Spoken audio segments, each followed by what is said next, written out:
Hello అందరికీ welcome back to our channel brave Bhuvana. ఇప్పుడు నేను మీకు ఈజీగా రింగ్ ఎలా తయారు చేసుకోవాలో చూపిస్తాను. With a tablet sheet and safety pin. Okay, ఆ రెండింటితోనే సింపుల్గా ఎలా చేసుకోవాలో చూపిస్తాను. ఒక ట్యాబ్లెట్ షీట్ తీసుకోండి, యూస్ చేసింది. తర్వాత ఎడ్జ్లో కట్ చేసుకోండి. నీట్గా కట్ చేసుకున్న తర్వాత దాన్ని స్ట్రైట్గా చేయండి. దేనితో అయినా మీ ఇష్టం, సిజర్తో అయినా, పెన్తో అయినా, మార్కర్తో అయినా మీ ఇష్టం, ఎలా అయినా చేసుకోవచ్చు. దాని తర్వాత మీకు మీ ఫింగర్ సైజుని బట్టి మీరు పెన్ కానీ మార్కర్ కానీ సజెస్ట్ చేసుకోవాలన్నమాట, రింగ్ సైజ్ కోసం. అందుకని చెప్తున్నా.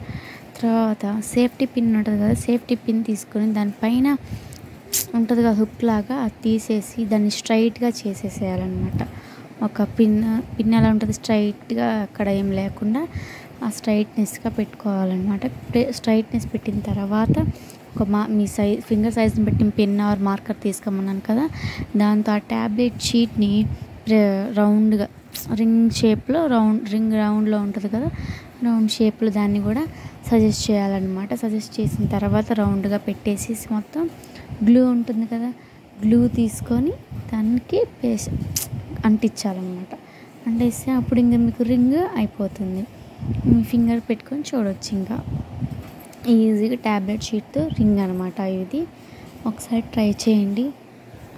సిల్వర్ రింగ్స్ వస్తుంటాయి కదా, అట్లా ఆ టైప్లో ఉంటుంది అది. ఈజీ, వెరీ ఈజీ అనమాట. అగైన్ మళ్ళీ ఇప్పుడు సేఫ్టీ పిన్తో అనమాట. సేఫ్టీ పిన్కి మీకు దగ్గర ఏ కుందన్స్ ఉంటే ఆ కుందన్స్, ఒక 2 కుందన్స్ దాంట్లో ఎక్కించండి. ఎక్కించిన తర్వాత అగైన్ అదే మార్కర్ ఆర్ పెన్తో రౌండ్గా చుట్టేసేయండి. రౌండ్గా చుట్టేసి ఫింగర్ సైజుని బట్టి అనమాట, ఏం కావాలంటే అలా పెట్టుకోవడం. రింగ్ తయారైపోయింది. Please subscribe.